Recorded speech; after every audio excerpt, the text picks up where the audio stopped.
అండి బీరకాయలు 3 బీరకాయలండి చెక్కు తీసాను. ఉల్లిపాయ పచ్చిమిరకాయ నూనెలో వేసి బీరకాయలు వేసాను, ఉప్పు పసుపు వేసాను. బాగా నీరు ఎగిరిపోయినాక కారం వేసానండి. అంతే. బీరకాయ కూరలో వాటర్ ఏమి వేయకూడదు. పాలు వేసుకుంటే వేసుకోవచ్చు.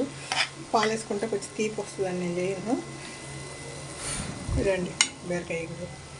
ఆ బీరకాయని తోలు తీసాను కదా, తోలు ఏం చేశాను, ఆ నూనె కొంచెం నూనె వేసి ఆ బీరకాయ తోళ్ళు 4 టమాటాలు, ఒక 10 పచ్చిమిరకాయలు, కొంచెం చింతపండు పెట్టి మగ్గబెట్టానండి. ఇప్పుడు దీన్ని మిక్సీలో ఉప్పు, ఎల్లిపాయ జీలకర్ర, కొంచెం కరివేపాకు వేసేస్తాను. కరివేపాకు వేసి కరివేపాకు, ఉప్పు, ఎల్లిపాయ జీలకర్ర వేసి మిక్సీ పట్టి తాలింపు వేసుకుంటా అండి.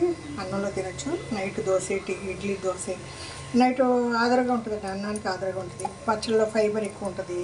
ఈ బీరకాయ తోడు పారేయనండి. ఇప్పుడు నేను తోటకూర, ఇప్పుడు ఇంకో విషయం అండి, మొన్న తోటకూర కొన్నాను కదా, తోటకూర ఏం చేశాను, ఆకుకూర బాగా ఉడికించి వేయించానండి. అది అయిపోయింది. కాడలు పెట్టుకున్నా. ఆ కాడలు ఏం చేశానండి, కట్ చేసి శనగపప్పు వేసి ఉడికించాను.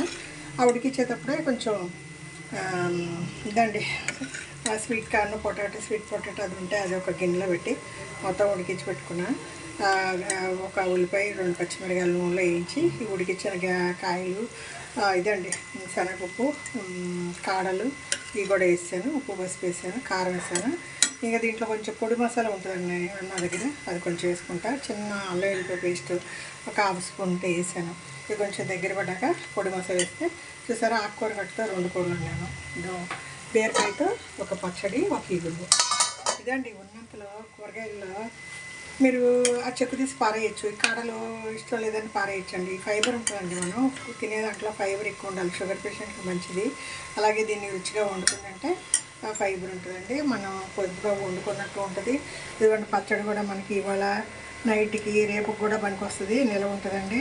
ఇది బీరకాయ ముక్కలు కూడా వేసుకోవచ్చు, బీరకాయ తొక్కలు వేసుకోవచ్చు. నేను టమాటాలు బాగా చవకైపోయినాయండి. మాకు 15-20 రూపాయలు పెట్టేస్తున్నాయి. నిన్న హోల్సేల్ మార్కెట్లో 10 రూపాయలకి తెచ్చారండి. చాలా ఎక్కువ ఉంది. సరే ఒక పచ్చడి చేసి పెడితే ఆదరగా ఉంటుందనండి. పచ్చడికి రెడీ చేస్తున్నా. అయిపోయిందండి. ఆదివారం వంటలు అంటే నాన్ వెజ్ నేను తినను. ఇంట్లో వంట ఉండేది కూడా తగ్గించేసాం. నాన్ వెజ్ అంత లేదు. దీంట్లోనే మసాలా వేసి ఉన్నాం అనుకోండి, సూపర్గా ఉంటుంది. చికెన్ కూరలా ఉంటుంది.